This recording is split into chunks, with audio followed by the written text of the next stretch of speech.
There are kitchens that remember every hand that ever worked them, and the memory is not kind. The copper pots hanging above the central hearth of Ashmore Hall were green along their rims, not from neglect, but from the particular damp that settled into this corner of Yorkshire each November, like a tenant who had stopped paying rent. Sorcha noticed that first. The green, the damp smell underneath the wood smoke, the way the flagstone floor dipped 2 inches toward the east wall, where 10,000 footsteps had worn a shallow valley into the stone. She noticed these things because noticing was how she survived, and survival, for the past 3 years, had been the only ambition she permitted herself. She was chopping onions when Mrs. Peel found her. Not weeping over the onions, chopping them. There was a distinction, and Sorcha observed it with a precision that had startled the housekeeper on her first morning, and apparently had not ceased to startle her since. Mrs. Peel stood in the kitchen doorway with her ring of keys at her hip, and the expression of a woman who has encountered something she cannot categorize, which in a Yorkshire great house was a social emergency. "You'll have the soup done by 11:30, Mrs. Peel said. It was not a question. By 11, Sorcha said. The stock needs longer than the last cook allowed it. Mrs. Peel's keys jangled. The last cook served this house for 14 years. She undersalted and overthickened. Sorcha swept the onions into the pot without looking up. The results are in the pot linings. You can see the residue if you tip the second copper from the left. Mrs. Peel did not tip the copper. She left, which was what she generally did when Sorcha said something irrefutable. This was the particular arithmetic of Sorcha's days at Ashmore Hall. She was the cook. 5th cook in 18 months. A fact the below-stairs staff mentioned with the studied casualness of people watching to see whether a fact would frighten her. It did not. She was 28 years old. She was the daughter of a man who had once owned a modest estate in County Clare and a small but respectable library, and she had spent the last 3 years converting those 2 inheritances. The estate lost to creditors 8 months after her father's death, the library present only in her memory, into the only currency that kept her housed and fed. She could cook. Better than that, she could read. Both skills were rarer in combination than people supposed, and the second had become, in the last fortnight, unexpectedly consequential. The recipe book had appeared on her work table 11 days ago. Mrs. Peel had set it there without explanation, which was explanation enough. The housekeeper had exhausted every other avenue and was trying desperation. The book was small, bound in gray calfskin worn nearly white at the spine, and the writing inside it was a catastrophe. Not illegible exactly, but encoded in the way that intensely private handwriting sometimes was. Letters collapsed into one another, abbreviations that referenced a private system of measurement, occasional phrases in what appeared to be Cornish-inflected French, whole passages written in a hand so quick and slanted it defeated even the kitchen's head scullery girl, who could read 3 languages and had tried. It was the late Duchess of Ashmore's recipe book. Everyone knew that. No one said it directly. Sorcha had known it from the first page. She had recognized the hand. Not because she had met the late Duchess. She had not. But she had read, years ago in her father's library, a letter the Duchess had written to a botanical society, arguing for the inclusion of wild herbs in formal culinary education. The letter was reproduced in a pamphlet. Sorcha had read the pamphlet so many times she could close her eyes and trace the slope of that particular letter G, the way the tail curled back rather than down, the way the word rosemary was always spelled with a capital R, as though it were a person's name rather than a plant's. It was the same hand, she was certain. She had said nothing about this. She had simply begun to read. The book was not, strictly speaking, a recipe book. It was a record of thinking. The late Duchess had written in it the way some people think aloud, circling a problem, doubling back, abandoning an idea mid-sentence, and returning to it 3 pages later with a note that said, "Yes, after all." There were recipes, but they were scaffolding for something else. Precise observations about flavor and season, and the relationship between temperature and grief. On page 42, in smaller writing than usual, the Duchess had written, "A kitchen is the only room in a house where time moves correctly. Everywhere else it moves too fast or not at all." Sorcha had read that line 4 times before she set the book down and stood at the window for a long moment, looking out at the kitchen garden in its November bareness, and thought about her father, and did not weep. She had baked from the book on the 8th day, a spiced apple cake with cardamom and the darkest available treacle, the directions maddeningly incomplete in the original, but recoverable if you understood what the writer had meant, rather than what she had written. It had come out correct on the first attempt. Mrs. Peel had gone pale looking at it. "Where did you find this recipe?" she had asked. "It was in the book you gave me," Sorcha said. The keys had jangled. Mrs. Peel had taken the cake upstairs. That was 3 days ago. Today was the 11th day, and Sorcha was making the soup, and it was precisely 8:40 in the morning when she heard the sound that silenced the entire hall. Not a sound, exactly. A cessation, the ordinary below-stairs noise of Ashmore Hall, the scullery girl humming, the footman's boot heels on stone, Mrs. Peel's keys, simply stopped, all at once, as though someone had pressed a hand flat over the morning and held it still. Then the front doors opened. She could not see them from the kitchen, but she heard them, the massive oak panels dragging over stone, a sound like a held breath releasing all at once, and then footsteps that were nothing like the footsteps of the staff. These footsteps were deliberate and unhurried, in the way that expensive boots on a man who owns everything he can see are deliberate and unhurried. "His Grace," the footman said, from somewhere above, in a voice that had gone entirely wrong with nerves. Sorcha turned back to her soup. She knew who the Duke of Ashmore was, in the same way she knew the weight of the copper pots and the depth of the floor's eastern dip, as a fact about the environment she was navigating. He had been in London for 4 months. He had, by all accounts below stairs, been in London deliberately, not for the season, which was finished, but because Ashmore Hall contained a room he did not enter, and a book he had not looked for, and a year's worth of accumulated grief he was, apparently, not ready to address. She stirred the soup. The cardamom she had added 10 minutes ago bloomed up through the steam, warm and slightly resinous, and it was unmistakably the same smell as the apple cake, because the late Duchess had used cardamom in everything. Sorcha had understood this about her by page 20 of the book, had recognized it as a signature the way some people signed their name. She heard the footsteps on the stairs going down. She did not stop stirring. She did not smooth her apron. She was not afraid of dukes as a category. She had specific, well-organized feelings about this particular duke, based on the evidence available to her, and those feelings were suspended, pending further data. He appeared in the kitchen doorway. He was tall enough that he had to account for the door frame, not duck under it, but orient himself to it, which he did without apparent thought, the way people navigate spaces they have known their entire lives. He was dark-haired, going silver at the temples, and he wore traveling clothes that were dusty from the road and expensive enough that the dust looked like an affectation rather than a condition. His face was, Sorcha looked once, directly, and then returned to the soup, the face of a man who had decided some years ago not to be readable, and had largely succeeded, except for his eyes, which were the pale gray-green of the copper pots, and currently fixed on the work table where the recipe book lay open to page 67. He did not look at the soup. He did not look at her. He crossed the kitchen in 4 even strides and stood at the work table and looked at the book. "Who gave you this?" he said. It was not phrased as a question. "Mrs. Peel," Sorcha said. 11 days ago. She was unable to read it. The previous 4 cooks were also unable to read it. She thought perhaps a fresh eye.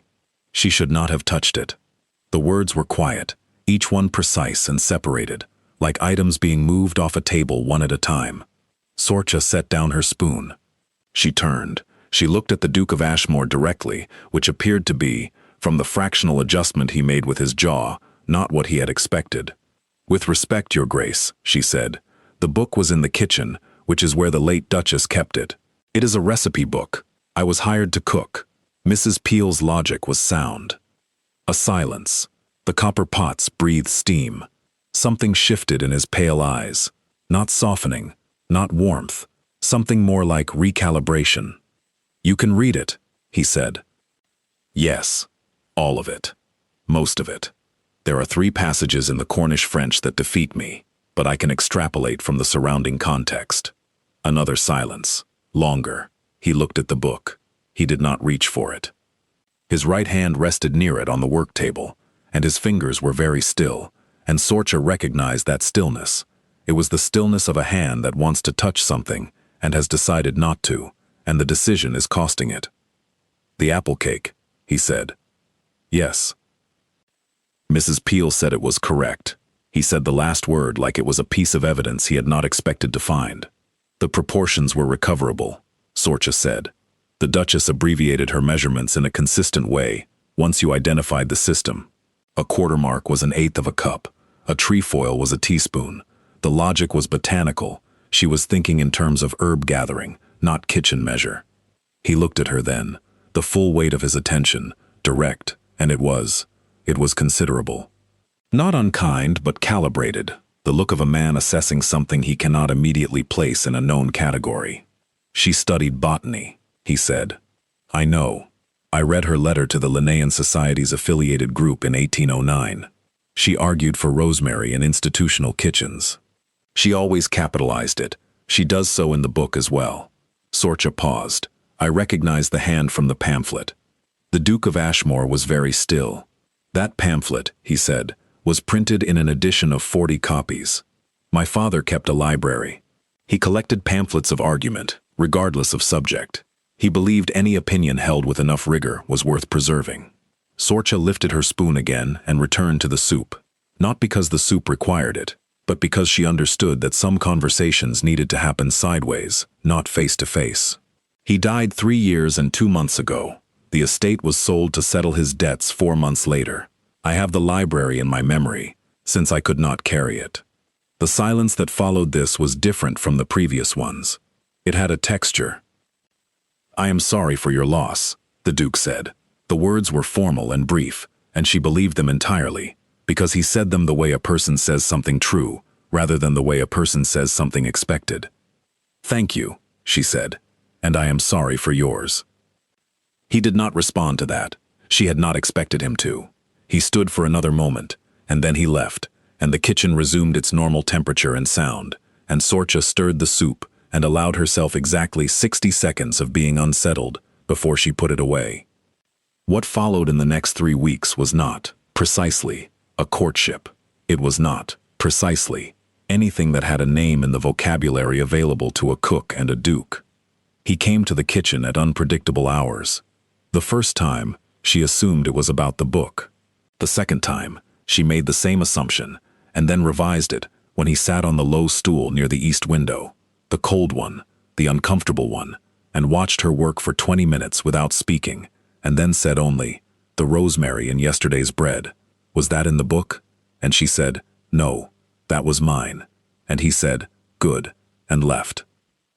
The third time, he brought the book himself, opened to one of the 3 passages in the Cornish French, and set it on the table beside her and said, "This one." And they puzzled it out together, standing close enough that she could smell the wool of his jacket and the faint brandy underneath it.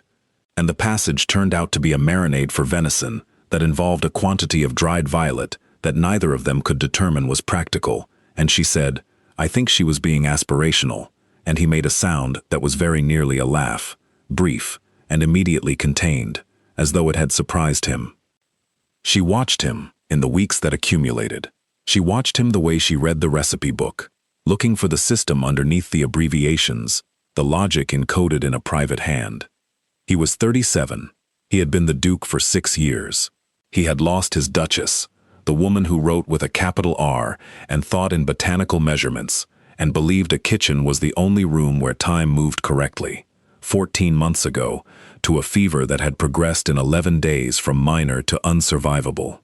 She knew these facts from below stairs, delivered to her in the careful, sideways manner of staff who are not gossiping, but are ensuring a new colleague understands the emotional geography of the house. What she observed herself, he managed the dukedom with the same blunt, clipped precision he brought to every other aspect of his existence. He was not cruel. He was not particularly warm. He was ferociously competent in the way of people who have converted grief into productivity, because the alternative is the room they do not enter, and the book they did not look for 14 months. Lady Harcastle arrived on a Wednesday, 23 days after the Duke. Sorcha knew about Lady Harcastle the way she knew about the damp in the copper rims, as a condition of the environment, something to be accounted for. She was the Duke's late wife's cousin, and she controlled, through a convolution of the original marriage settlement, a trust of approximately £14,000 that reverted to the dukedom if the Duke remarried within 2 years of the Duchess's death. The 2 years expired in 3 months. Lady Hardcastle had, apparently, decided that 3 months was close enough to make her move. She arrived with a maid, 17 pieces of luggage, and a voice that carried through 3 floors of Ashmore Hall like a particularly aggrieved bell. She was in the kitchen by the second morning. This surprised no one who paid attention, because the kitchen was where the Duke could be found, and Lady Hardcastle was a woman who paid attention to exactly one thing. She stood in the doorway in a silk morning dress, the color of bad weather, and looked at Sorcha with the thoughtful calculation of someone pricing a horse. "You're the new cook," she said. "I am," Sorcha said. She was deboning a chicken.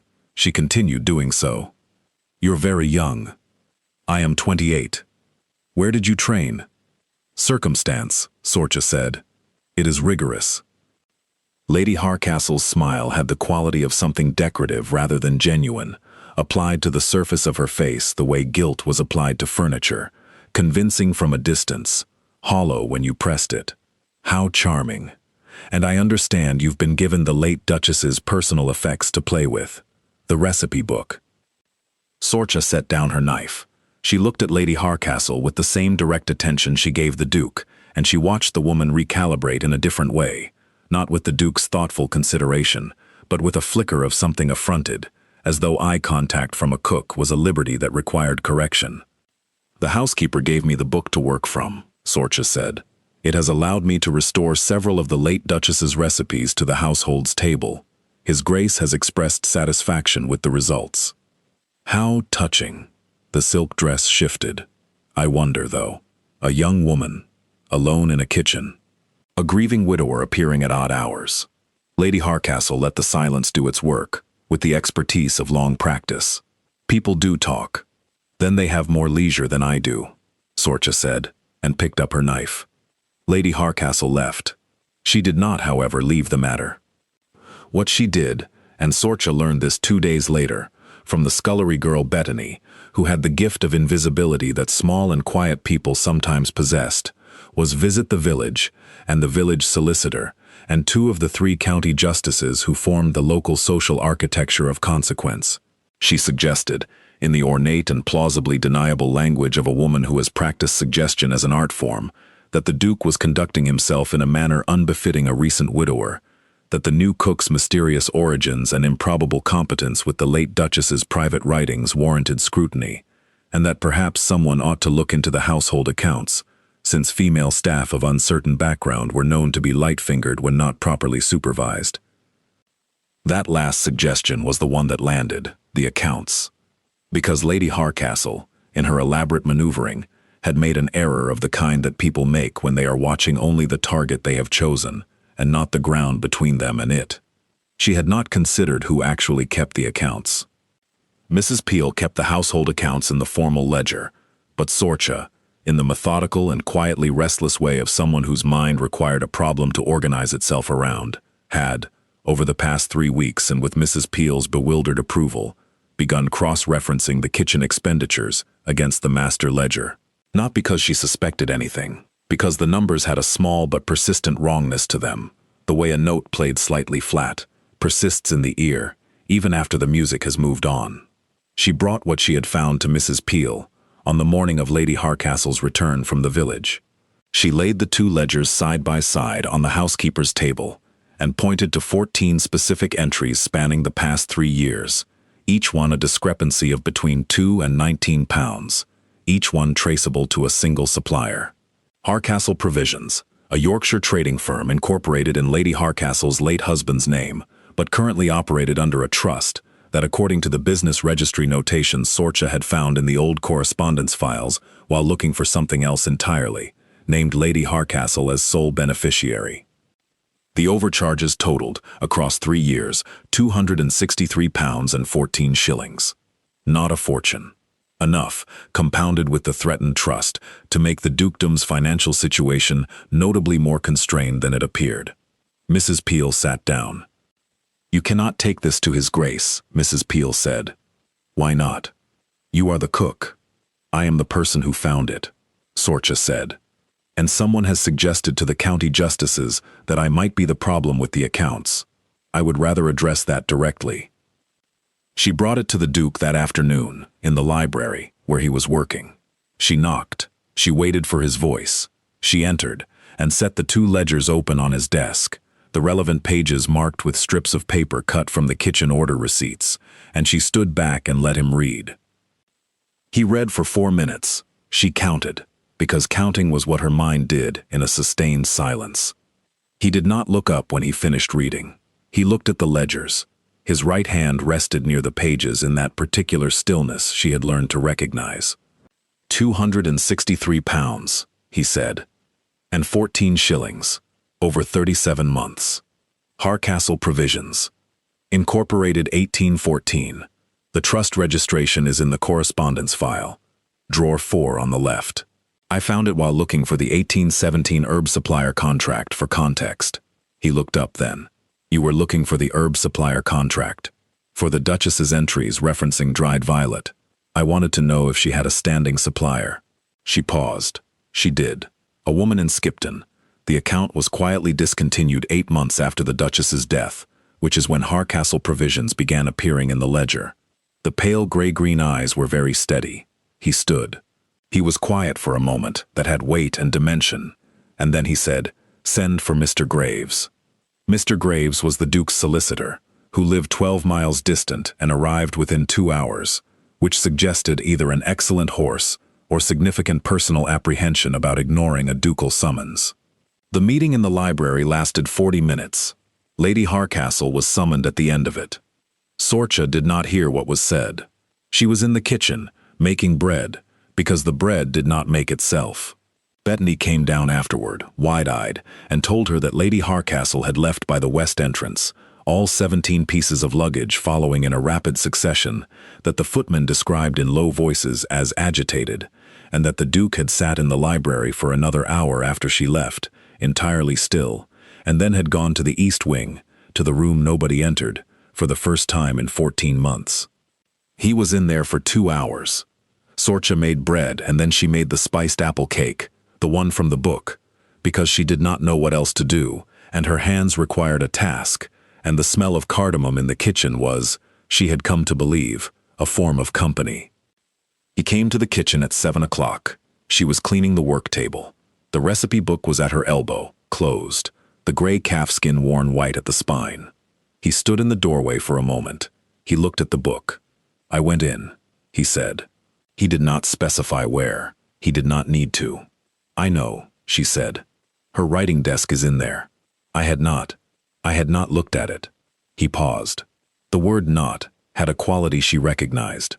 It was a word being used to carry weight it had not been designed for.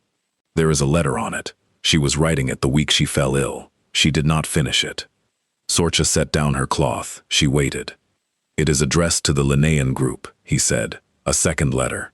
A follow-up to the Rosemary argument." She was arguing for cardamom next.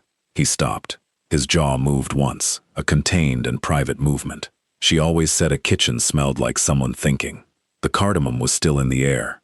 It always was, now, because she used it every day, had used it since she understood what it meant to the book, which meant she had inadvertently spent 3 weeks filling his kitchen with the specific smell of his dead wife's thinking, and she did not know how to account for what she felt about that, whether it was an intrusion or a form of care she had not consciously intended. "I am sorry," she said. "If the smell is—" "No." The word was immediate. "No, it is." He stopped again. He was, she realized, a man who had been clipped and precise for so long that when precision failed him, he had no other register to fall back on. He was standing in the doorway of his kitchen, in his traveling clothes because he had not changed them since he arrived, and he looked like a man who has carried something very heavy for a very long time and has only just noticed that his arms are shaking. "Sit down," she said. "Your Grace." He looked at her. "Please," she said. He sat on the low stool near the east window, the cold one, the uncomfortable one. She cut a piece of the apple cake and set it on the table beside him, not in front of him, beside him, because it was not an offering made to a duke, but something set within reach of a person who might want it. Then she went back to cleaning the work table. She heard him pick up the fork. She heard him eat. The days that followed had a different quality. A thaw, not in temperature but in the quality of the silences between them, which had shifted from the careful silences of two people calibrating the distance between their stations to something less governed and more honest. He came to the kitchen in the mornings now, deliberately, not at unpredictable hours. He brought problems, estate problems, agricultural problems, a dispute with a tenant that had the shape of a financial grievance wearing the clothes of a personal one, and he laid them out on the work table with the same directness he had laid out the first question about the book, and she thought through them with him, because thinking was what her mind did when it had sufficient material, and he provided sufficient material. She understood, over the course of 9 days, that he was not doing this out of loneliness or proximity, though both of those conditions existed. He was doing it because she was, in fact, useful to him, not as comfort, not as decoration, but as a mind that worked in a complementary direction to his own, catching what his bluntness missed, seeing systems where he saw individual transactions. She understood also that he was doing it because she had not treated him, at any point, as though his grief or his title placed him outside the normal requirements of human conversation. The difficulty, and she did not allow herself, in those 9 days, to name it as anything more alarming than a difficulty, was that she had begun to feel something that was not professional regard, and not the careful gratitude of an employee toward a fair employer, and she had no architecture for managing it that did not require her to leave Ashmore Hall, which she did not want to do. She had not wanted to stay anywhere in 3 years of wanting nothing except survival, and wanting something was, she discovered, considerably more complicated than not wanting it. On the 10th day after the library meeting, Mrs. Peel came to her with a formal face and a formal request.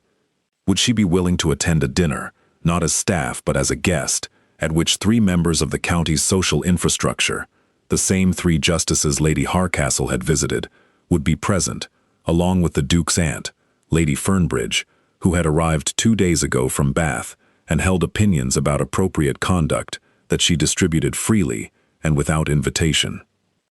"His Grace has asked," Mrs. Peel said, with the air of a woman delivering a message that is beyond her capacity to contextually process, "that you be seated at table, as a guest. He has described you to Lady Fernbridge as a scholar of some distinction, which Lady Fernbridge has received with, and I am quoting precisely, provisional interest subject to assessment." Sorcha looked at her. "He described me as a scholar.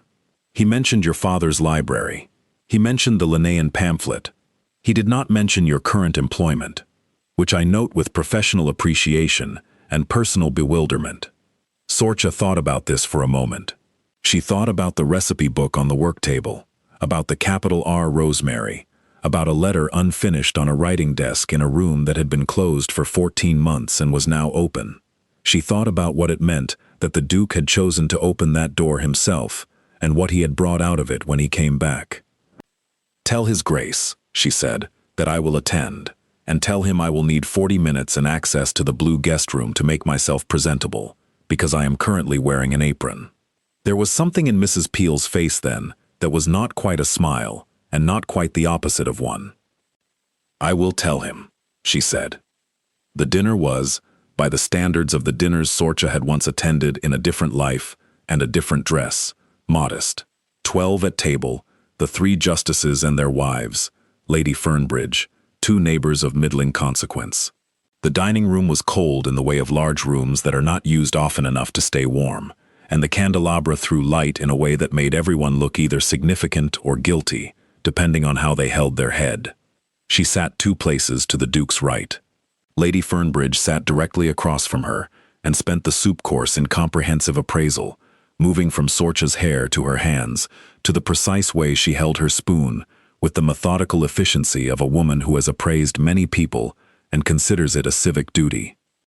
"You read botanical pamphlets," Lady Fernbridge said. It was how she opened most sentences, as accusations that required defense. "Among other things," Sorcha said. "What else?" "Agricultural economics, estate management, the relationship between crop rotation and tenancy agreements, the history of Cornish trade dialects, and the medicinal applications of herbs as recorded by women practitioners of the 17th century. She paused, and French, 3 varieties. Lady Fernbridge looked at her for a long moment. Where did you study? My father's library. He believed education was a function of curiosity and access, not institution. Bold view for a gentleman. He was an Irish gentleman. They tend toward bold views and subsequent financial difficulty. Something flickered in Lady Fernbridge's face that was against her will and entirely genuine. Amusement. She contained it quickly, but not before Sorcha had seen it, and not, she thought, before the Duke, who had been listening to the entirety of this exchange with the focused stillness of a man watching something he is prepared for and is pleased to find going as he anticipated, had seen it too. The rest of the dinner moved differently after that. The justices, who had arrived with the residual awkwardness of men who had received a social suggestion from Lady Hardcastle and were now uncertain of its reliability, relaxed incrementally. The accounts were not discussed, but their resolution was present in the air. Mr. Graves had filed the relevant documentation with the county registry 3 days prior, a clean and quiet legal exposure that required no confrontation louder than a piece of paper and a solicitor's measured handwriting. Lady Hardcastle's trust claim was now a matter of ongoing review. The dukedom's financial records were impeccable, audited, and public. There was, Sorcha understood, nothing left in the room that required management. The table was simply people eating a meal she had cooked, talking about the winter and the roads and whether the Northern Rail extension would reach Skipton before 1823. She ate the soup, which was the same soup she made every day, and it was correct. After dinner, when the guests had withdrawn to the drawing room and the Duke was pouring brandy and distributing it with the efficiency of a man who has fulfilled his social obligations and is calculating how soon they can be concluded, he appeared at her elbow with a glass and said, "Fernbridge approves of you." "She hasn't said so," Sorcha said. "She hasn't said she doesn't. For Fernbridge, that is a declaration of significant warmth." He looked at her. "You were not frightened. By Lady Fernbridge. By any of it. Hardcastle. The accounts. This." He gestured fractionally with his glass, a gesture that encompassed the room and its inhabitants, and the entire preceding 2 weeks. Sorcha considered that. "I was frightened," she said. "I was frightened that finding the discrepancy would cost me the position. I was frightened that Lady Hardcastle's suggestion about the accounts would be believed before I could disprove it. I was frightened, 3 weeks ago, that I had misread the recipe book, and the apple cake would be wrong." She looked at him directly. "I manage fear, the way I manage onions. You do not stand upwind of it. You work with it until it's finished." He looked at her for a long moment with the pale gray-green attention that she no longer found unnerving, and had begun, instead, to find something else entirely, which she was still unwilling to name, except in the most private and well-organized section of her mind. "I am going to say something," he said. "All right. It will be inadequately expressed. I have read your wife's handwriting. I am accustomed to decoding inadequate expression." He was very still for a moment. Then, quietly, "Stay." She looked at him.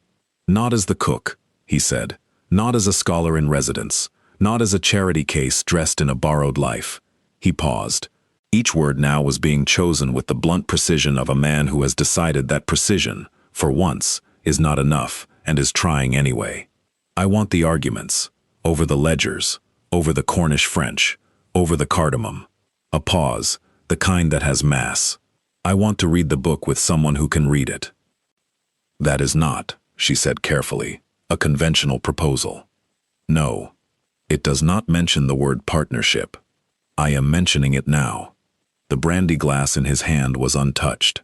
The candles in the room threw light sideways. Somewhere in the kitchen below, the cardamom was still present in the air, ghost of a woman who had believed a kitchen was the only room where time moved correctly, who had capitalized rosemary, who had left a letter unfinished about the virtues of a spice she would not live to argue for in public. "The book is not finished," Sorcha said. "No. There are 43 pages I have not yet decoded. I know. And 3 passages in the Cornish French. We managed the first one." She looked at him. This man who had converted grief into productivity, and productivity into a particular kind of loneliness, and who had, apparently, decided that the recipe book was where he would stop converting and start something else instead. "Yes," she said, "we did." The word that followed was not all words. It was one word, given plainly, without qualification. "Yes," she said again, "a partnership. Yes." He did not, in the manner of the drawing-room romances she had sometimes found wedged between her father's agricultural pamphlets, sweep her off her feet. He stood with her in the candlelight of a room going cold at its edges and warm at its center, and he took her hand with the careful deliberateness of a man who has decided to be accurate in everything that matters, and he held it as though it were something he had been given in trust and intended to keep correctly. And if, in the kitchen below, the last warmth of the day rose from the hearth where the soup pot had sat, and moved through the house in the way that heat moves when a room is no longer empty, perhaps it was only the ordinary physics of fire. Perhaps. But when Sorcha thought of it later, and she thought of it often, in the long and particular happiness of the years that followed, reading beside him in the library while he worked through the estate ledgers, and she worked through the last 43 pages of a small gray book that smelled of cardamom and thyme, she did not call it ordinary. She called it what it was. A kitchen. 2 minds. A book that had waited to be read. There are things in this world that wait for the right reader.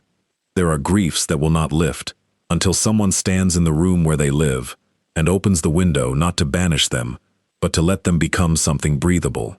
And sometimes, what looks like a recipe book is also a map, and what looks like a cook is also the person a house has been trying to find for 14 months, and what looks like an ending is simply the place where 2 people stopped writing separately and began, at last, to compose in the same hand. You know when you are in a kitchen that remembers kindness. You know it the way you know a well-salted soup or a letter written by someone who believed in what they were arguing. It does not announce itself. It simply sustains you. Long after you've set the book down, long after the candles have gone out,